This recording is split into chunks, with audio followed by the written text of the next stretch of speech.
This space is for people who are learning how to listen inward and trust themselves again.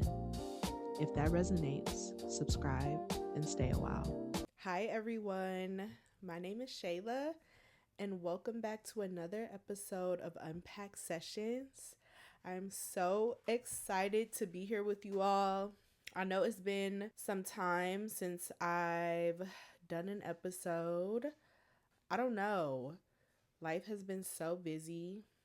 My last episode was towards the end of March because it was my grief episode in honor of my dad's birthday. And honestly, April just flew by. I had plans to record for April and I don't know what happened. So today's episode is just, I'll tell y'all what happened. I really want to make sure this space is always authentic to me because I am showing up and just talking about different things that I do feel like matter. And in that, I don't want to lose the plot, essentially. So, April, I feel like I took time to think about what I want to bring to this space and how I want to again show up and talk and contribute to things that already exist. So I spent a lot of time doing that. I also took a train from Chicago. Well, I started in Detroit because that's where I'm at. I started in Detroit, took the train from Chicago all the way to San Francisco. I did the California Zephyr ride, took it all the way to San Francisco and back. I got to ride through the mountains on the West Coast and also just stop at different cities along the west side of the country, Montana, North Dakota. We went through Oregon, we went through Washington, which was absolutely stunning. Made it to California. I've been to California before. We went through Nevada, a couple other states, Colorado. How am I forgetting Colorado? Shout out Colorado. I do think Denver is beautiful. I don't know if I could live there. The landscape, the beautiful. I now kind of why living on the West Coast is just like freaking expensive because it is beautiful. I don't think it should be that fucking expensive, but like, get it. So I do want to go back to San Francisco because when I have visited California, I've only visited in San Diego. And honestly, when I visited Los Angeles, I didn't really like it like that. I was still in high school, so it's been quite some time, but like from what I remember, it didn't really like, ooh, I need to go back. Like, it didn't out to me. But San Diego, on the other hand, wow, it is, I feel like, a little less diverse than LA. I was thoroughly impressed. It's beautiful. The beach is nicer. The food. The San Diego definitely shocked me. It's some of the best food that I've ever had. It was good. Like I said, it's not as diverse as I would have liked it to been, but knowing me, I found Black people. So like I have homegirl in San Diego, not like beautiful. San was also beautiful. The Golden Gate Bridge was breathtaking. Any of like the local food. I did go to In-N-Out because I don't get access to that in Michigan. Like as much as I used to when I lived in Texas, they have In-N-Out there. So like I was able to eat it all the time. But like I just went In-N-Out because I only had like a 5 hour there. But yeah, the way of San Francisco is built, like those hills is so inclines everywhere, and I would love to just spend a longer amount of time in the city and kind of just explore the whole vibe. But yes, thoroughly in that for the month of April. That was towards the end of the month, and I got some time to like finish I had started, and my phone was in like SOS for so of the trip that all I had was like myself and my time. I think a lot of times we are up in the day to day that we don't get a chance to really sit with the fact that this earth is so beautiful. And don't get me wrong, I am not like an environmentalist by any means. Like I leave that the experts. But I will say that taking trips always reminds life is bigger than just like my 9 to 5 and the minuscule shit that we decide to like deem important to society. If you ever get the chance to, it wasn't that expensive. I did ride Colt for 5 days. So you do what you will with that information, okay? They do have, but I couldn't afford that. So I did what I could, right? If you do have the chance, that is a trip that I think every should do at least once, because again, we don't get to see these parts of the country often. And I'm not just talking about the major cities, I'm talking about like the outskirts, the cities. I I have a love for rural America, even though I know a lot of rural America would not welcome my black ass. And the reason why I have a deep love for rural America is probably because I'm a social worker and I understand that urban and densely populated areas and rural areas are very similar in the aspect of like funding.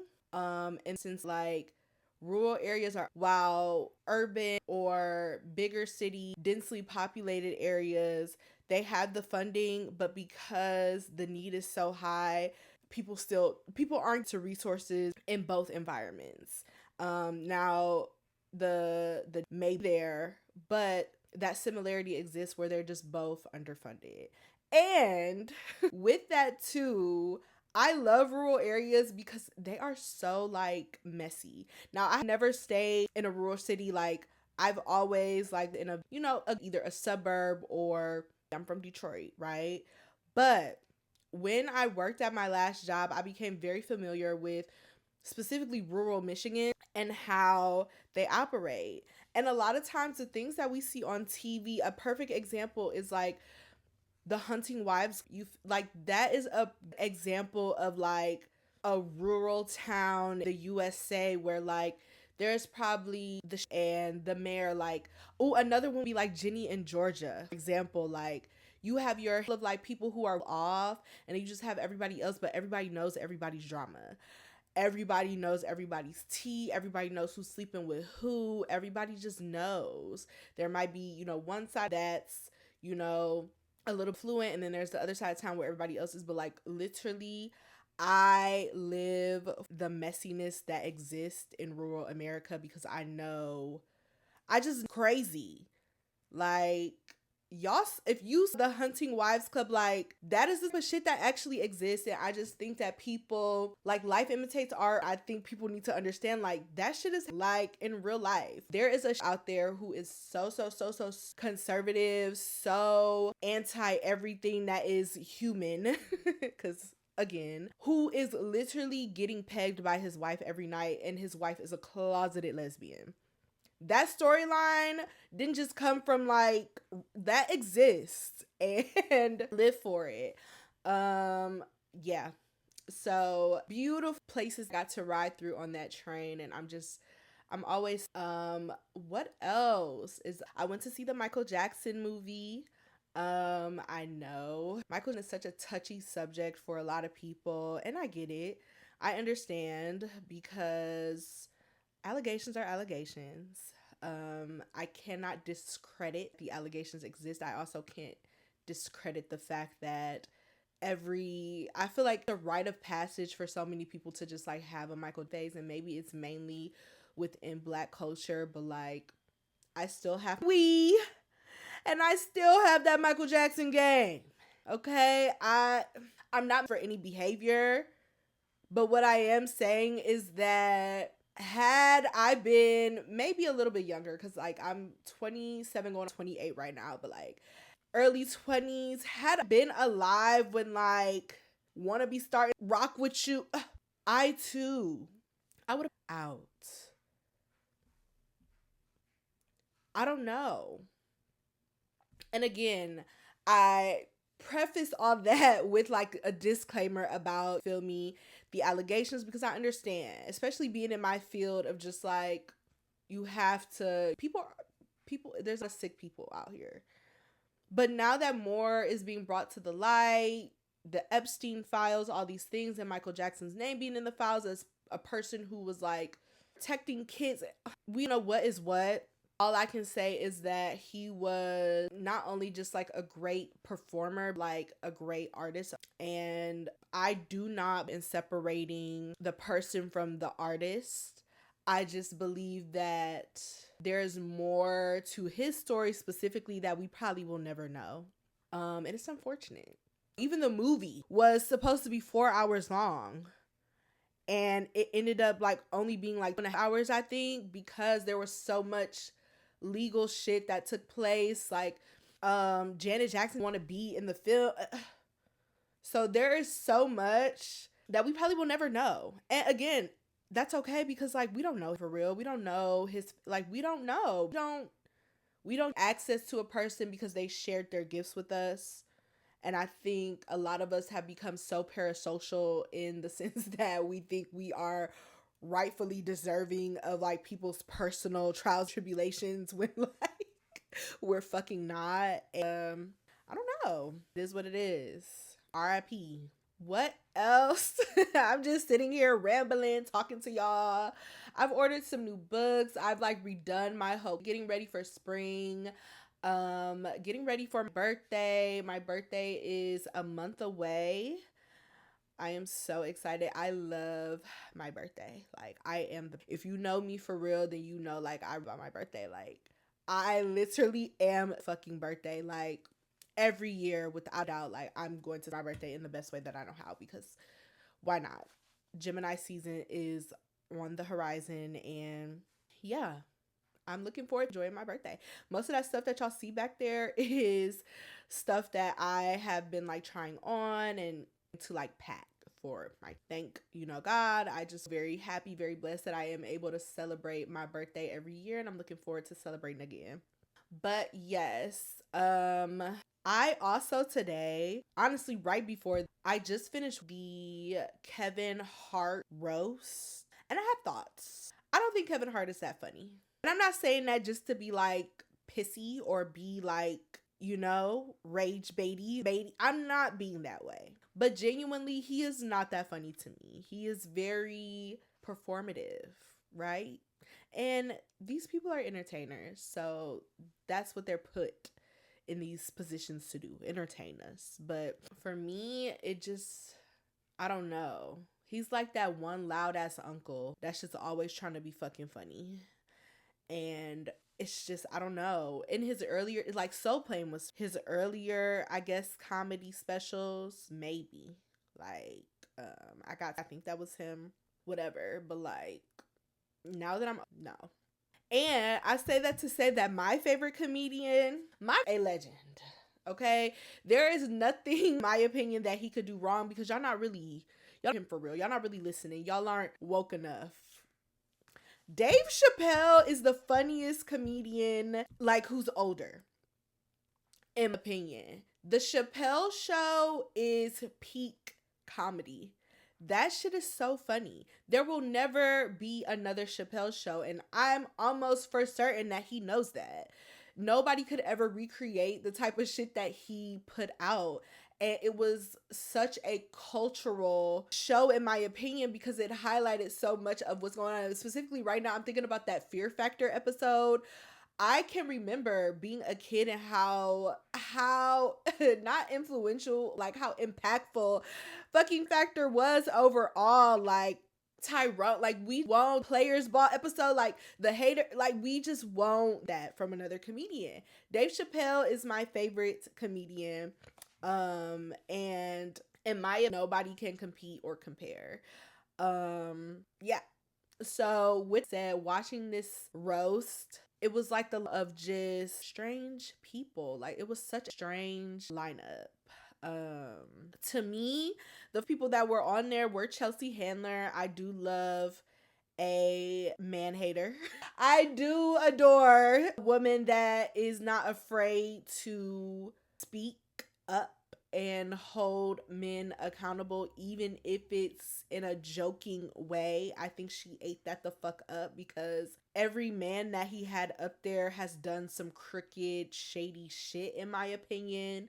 Even Pete Davidson, he's interesting. But Chelsea Handler and Cat Williams, I do enjoy Cat Williams. I think his older specials that I do remember from childhood, very, very funny, very on brand for who he is. I think now that we are older, himself included, a lot of the comedic timing that he has, he's not really trying to be funny, but it's just delivered in a way that is humorous to us. I think he's probably the, outside of Dave Chappelle, like he's one of the funniest people that we do have right now.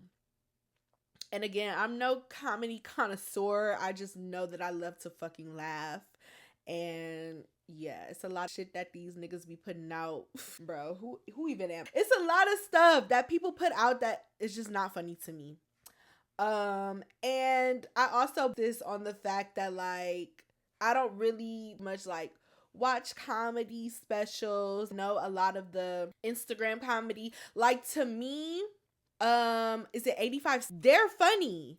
They don't really do stand up, I guess. I don't know. I don't really dive deeper into it, but like Chico Bean, DC Fly, and Carlos Miller, they're funny as fuck. That's my kind of humor. Drewski is funny to me. Like, and again, when I think about Drewski, especially now that I brought up like the Chappelle Show, skits remind me so much of the Chappelle Show because it's relevant to the culture. It's like, what the really going on? And we're just like pretending this is, and it's not, right? I love the Drewski like does his thing. Drewski is also one of the funnier people that we do have right now in our current. So yeah, but for most of that Kevin Hart special, I was like cringing because I believe some of the stuff that the people were saying. They had a lot of unfunny people up there. And then they had like hella racist people, supremacists, the type of jabs they were taking at the black women who were up there. I'm just like, what the actual fuck? And while, you know, humor is, there's a tasteful way of presenting it without just being like super racist, super like whatever. Wasn't my I watched all hours of that shit and I probably lost like several brain cells in the process. See, I can't even fucking speak. Lost several brain cells in the process. It is what it is. But yes, that is just some of the things that I wanted to bring to this space today. I hope that everyone is doing well.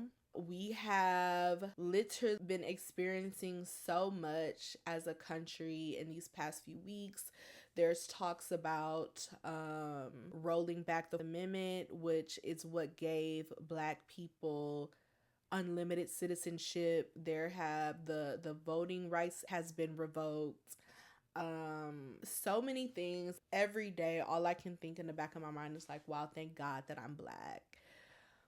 And it does hard just because I feel like they didn't really been, but they're in there. They make the first year about, you know, ICE and supporting Israel with whatever bullshit they want to do. And they make the first year about that. And now it feels like this second year is like hyper focused on the civil rights within the country. And a part of me just genuinely wishes like all the Black could just move to an island or to one side of the country. But what I'm also starting to realize as I get older and as I am on this journey and do more work within and read more, a lot of us aren't ready. We are not ready to accept the fact that the Black community has quite literally been diabolically infiltrated by the white man. And I'm so tired of trying to have these conversations and being met with like this. I just tired. I have been infiltrated that it's rewired our DNA. It's rewired our brains to believe that like somebody is coming to save us when we have to save ourselves. It's rewired us to believe that we will ever fit into a mold that was literally never created for us to like fit within. It is sad. It's scary. Men and women both. Oh, I didn't even tell y'all. Oh my gosh. When I got back from my train trip, that was like peak when like and Clay up. I deactivated my Instagram and my Facebook because I could not believe what I was seeing being spewed out by Black men and Black women about this girl who just got cheated on, who just broke up with somebody that she loved. So much of my brain is like rewiring. While patriarchy and while men are quite literally the gatekeepers of patriarchy, and then take it a level up, white supremacy, white men are the gatekeepers of that, right? There are women, Black, brown, white, whatever, women upholding this patriarchy every single fucking day. And as a woman, it is so draining. As a woman who is so anti-patriarchy, it is so draining to watch people go so hard for shit that like was created only to benefit white men.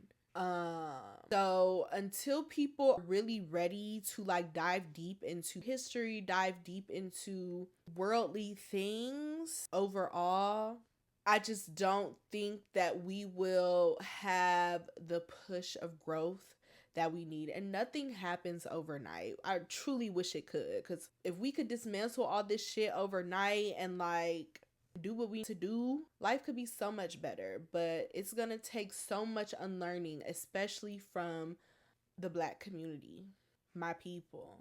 So much unlearning. And this is years of abuse. The chattel slavery and system that these people created and that this country was built on was far more heinous than the average person could ever imagine. And our history not being told the way that it needs to convey the level of severity. And it's done on purpose so that you do not feel the anger, the pain, the fear that your ancestors did. Because if you fucking knew, there would be like such a high revelation of like, what the fuck are we doing? And I'm only one person. I'm trying to like band together with people who like know and have been and all these things. But again, it can be hard because I am a girly that can beat a dead horse, like truly. But far few in between is what I'm starting to realize. A lot of people are not having these conversations because they don't know their fucking history. They don't know the depths of the terror that colonizers literally caused, that has rewired our DNA, that has changed the entire trajectory of how we are able to show up on a daily basis. So we just not ready. And I'll keep doing these. I'll keep showing up, and I'll just keep, trying to pillar within my community. And yeah, I'm very happy to be back. This rebrand it feels more me. So thank you for tuning in. I will see you all in the next episode. Don't forget to like, comment, and subscribe. And also check out the link to my journal that I created. Unpacked sessions, conversations with yourself. Love y'all, and I will see y'all later. Bye.